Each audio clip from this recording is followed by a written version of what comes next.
Good morning, everyone. Welcome to our writing and poetry lesson. Today, the ally is to use imagery in a poem. In actual fact, you've already been using imagery so far. Using things like similes or a simple metaphor is using imagery. It helps create a picture in the reader's mind. So let's start our presentation. And before we begin, remember pencil, pen and paper, and you are in control of the pause button. Let's move on. Right, quiz. You can write number 1 and you can see below the words simile, metaphor, onomatopoeia, alliteration, repetition. Instead of writing the whole word, you can just write the first letter of the word. So if you think whatever comes up is a simile, you can write the letter S. And if you think it's a metaphor, you can write the letter M. You do not need to write the whole word. So let's get started. When two things are compared, usually by saying one thing is another, he was a lion in battle. Is it a simile, metaphor, onomatopoeia, alliteration, or repetition?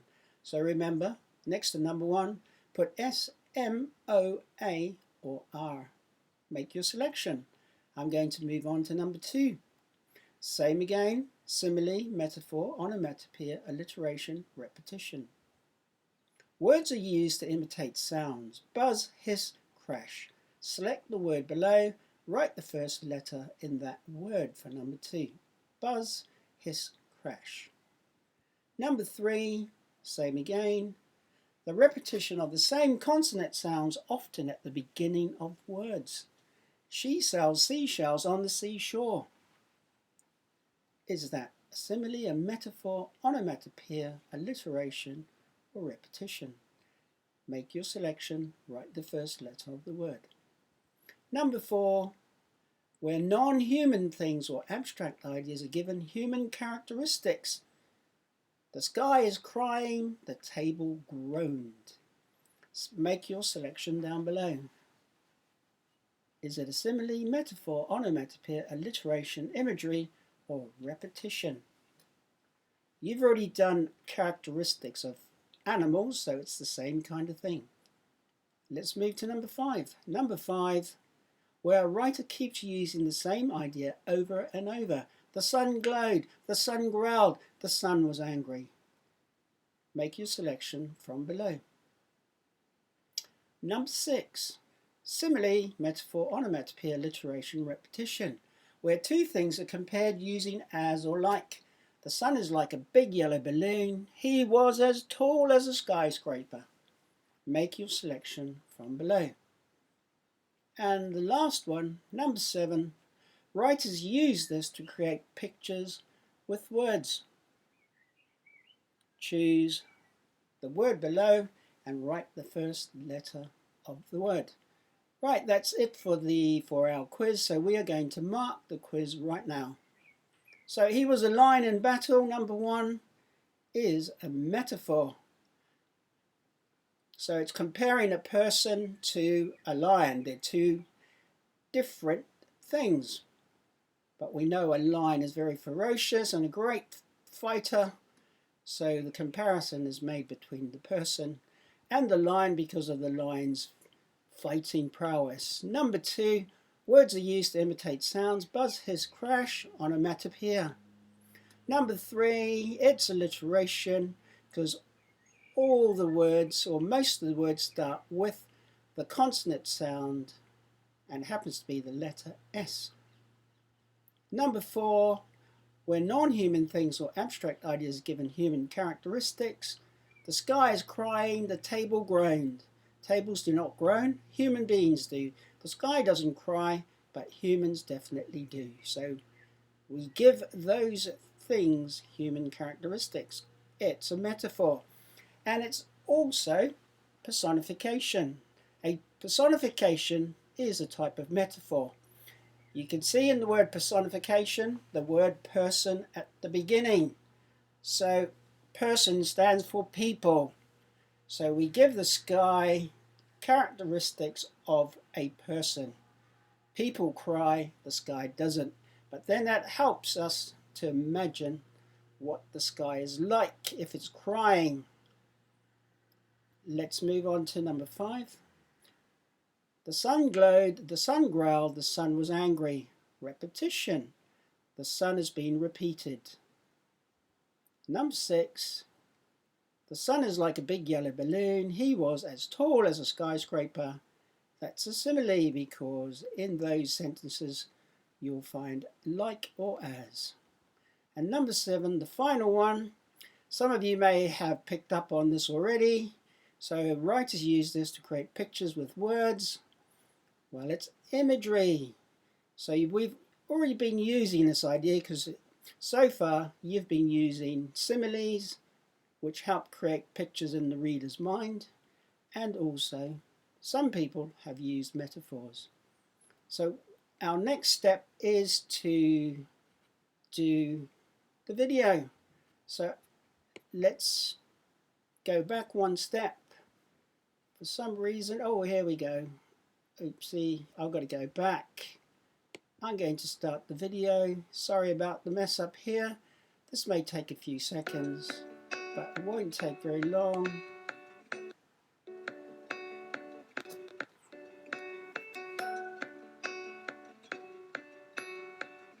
Emily Rose Production. What is imagery?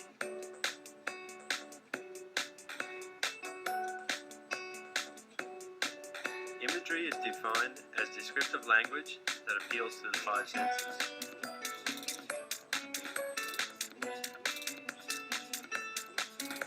Sight,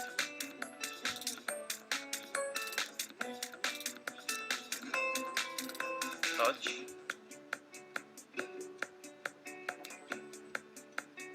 sound,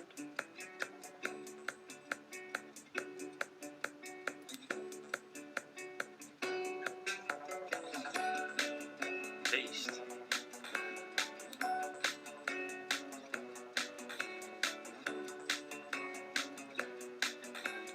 and smell.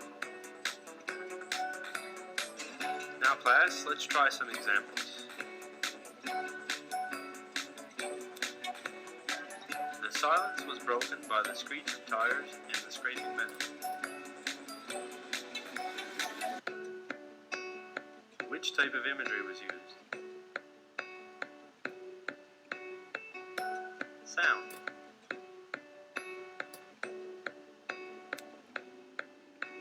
When I bit into the lemon, its citrus flavor shocked my tongue.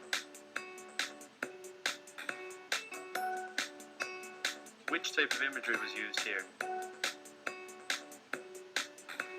Taste.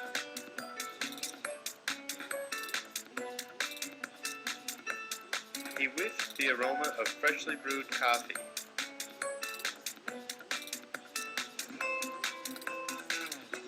Which sense did this sentence appeal to? Smell.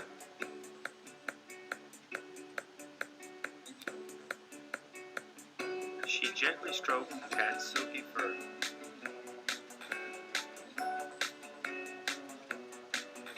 Which type of imagery was used?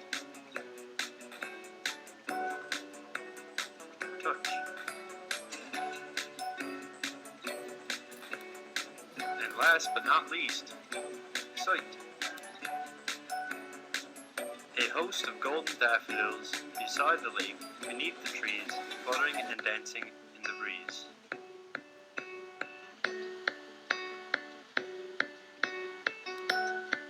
Congratulations! Now you can use imagery in your writing too. Oh, there you go. And that's a very simple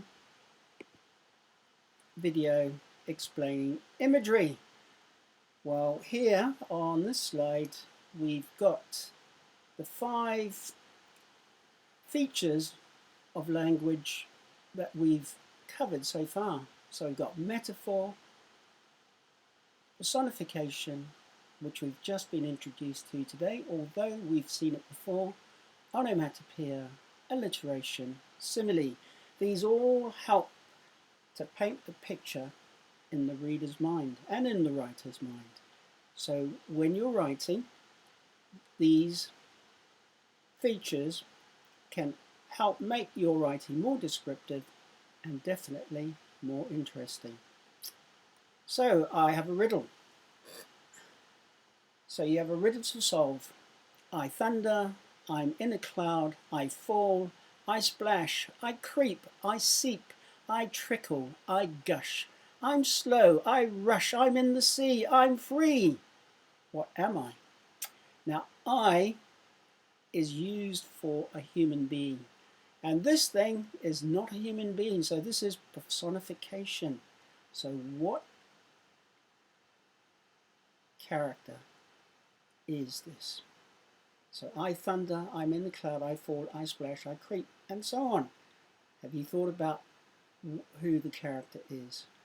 So I'll do 5, 4, 3, 2, 1. You might want to write this down before I reveal it. So off we go. So here we go. And it's water. Some of you may have picked up on the idea of I'm in a cloud, so you know it's up in the sky. And what falls from the sky? Definitely not the sun or the moon or the stars, unless it's a shooting star, I suppose, at night.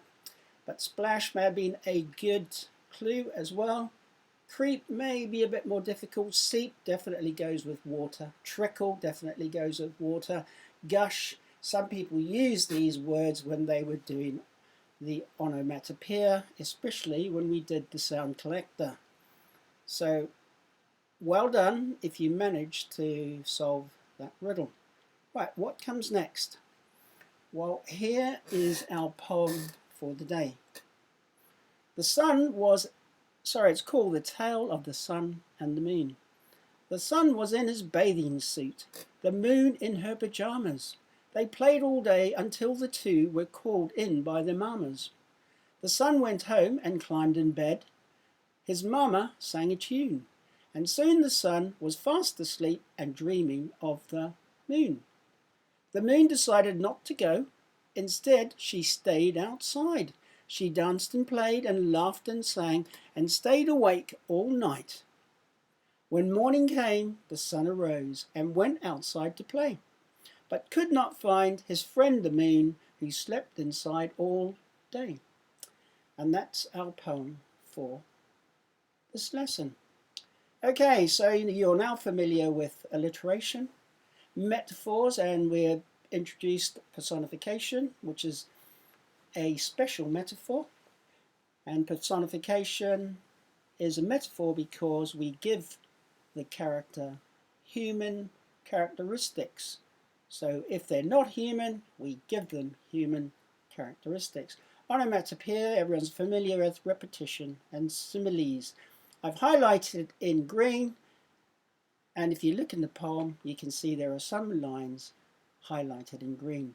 Now the sun was in his bathing suit. We know the sun does not have a bathing suit, but we use that to paint a picture in the reader's mind. And bathing suit goes with hot weather. It's lovely and sunny, bright. So they definitely go together and help the reader imagine what it's like. The moon in her pyjamas, well, the moon doesn't really wear pyjamas, but moon and pyjamas go together because normally we see the moon in the evening and into the night. So pyjamas goes with that time of the day or night. They played, that's highlighted in green because A, we call humans they, not non-human things. We wouldn't call the sun they or the moon they. And the sun and the moon do not play. Humans play or animals play. So this is why they played is personification. And you can see in verse 2, the sun climbed in bed. Well, humans climb into bed, the sun doesn't. But it's one way of creating an image in the reader's mind of what's happening. And then further down below, fast asleep. Well, the sun doesn't really go to sleep, but we give it that human characteristic so that people can picture it in their mind. And dreaming's highlighted. Humans dream, non-human things don't dream. Okay, so I'm going to move on. We've got to look at your task for today. So you can see that there is a structure to this poem. There are 5 lines in each verse. And there is rhyme in this poem. And that's why I've highlighted the words in red. Pajamas, mamas, tune, moon. Now in verse 4, or verse 3 I should say, there's no rhyming words. But go back to verse 4 and we got play and day. So it does have rhyme in this poem. Punctuation. This poem only has commas, full stops, has capital letters and lowercase letters. So the first line always starts with a capital and it ends with a comma. The second line doesn't start with a capital letter because it's a continuation of the sentence. The sun was in his bathing suit, the moon in her pajamas. Full stop. And then on line 3 starts with a capital letter. They played all day until the 2 were called in by their mamas. Full stop. So that the last 3 lines make up one long sentence. And the same pattern is repeated in each verse. So we have commas, full stops, capital letters and lowercase letters. Capital letters are only written in certain parts of the poem. So you need to look carefully where are the capital letters and where are the lowercase letters, where are the commas, where are the full stops. It does make a difference because it controls how you read the poem, and if it's set out in a particular way, it means that the reader can read the poem with a certain type of expression and at a certain speed. Let's have a look at your task. Right, your ally is to use imagery in a poem. So we've already discussed that there's personification in this poem, and what we normally do is we try and write our own version of the poem that we've discussed. So task 1, you will need to select 2 characters for your poem. In the poem that I've read, The Tale of the Sun and the Moon, the 2 characters are the sun and the moon. So you need to select 2 characters for your poem. And they're not to be human, not human characters, because then we won't be able to use personification. So not human. Once you've selected your 2 characters, write your title down, The Tale of, and you have to decide the 2 characters. Next, jot down what they are wearing and what they are doing. Now the sun was wearing a bathing suit, the moon was wearing pajamas, and what did they play? Well, they played outside until they were called. Get the idea? And if you look in verse 2, what did the sun do? Well, the sun went home, he climbed into bed. That's the activity he did. And then his mama sang a tune, and the sun fell fast asleep and was dreaming. So think of what the character is doing. So there in this poem there are actually 3 characters: the sun, the moon, and the mother. So think carefully, look at the structure of the poem and see if you can copy it. Who gets them to go in? That's the 3rd character. So who gets them to go in? You have to decide. So think your 2 characters, and then you'll need a 3rd character to get them to go inside. And then next you select your 2nd verse. Which character will be in it? What does the character do? So in verse 2, the moon is not in the verse until the very end, only because the sun is dreaming about the moon. Most of verse 2 is about what the sun is doing or does. And if you look at the third verse, the only character in there is the moon. So what's the moon doing? What activity is the moon involved in? So that will be for your second verse. So here's task 2. You know the title now because you've selected your 2 characters. So it will be the tale of, and then verse 1 will start like it does in the poem, the something. So what is your character dressed in, for instance? So what are they wearing? And then you have to think about the activity. Okay, so your 2 characters, what are they wearing? And then what did they do next? And then you continue on to the 4th and 5th line. So follow the pattern. I'm sure you can replicate what's happened in the tale of the sun and the moon. Once you've done that, you can select verse 2. Now I've put verse 2 from the poem below. You do not need to select verse 2. You might think, you know, I'd rather do verse 3, or I'd rather do verse 4. It's up to you, but you know how the pattern, you know the pattern that you need to follow. So try that. Remember, it's all about using imagery.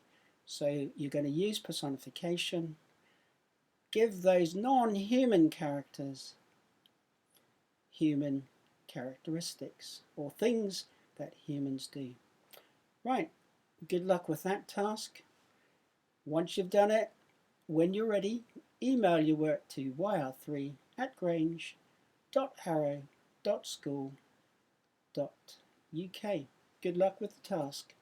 Bye for now.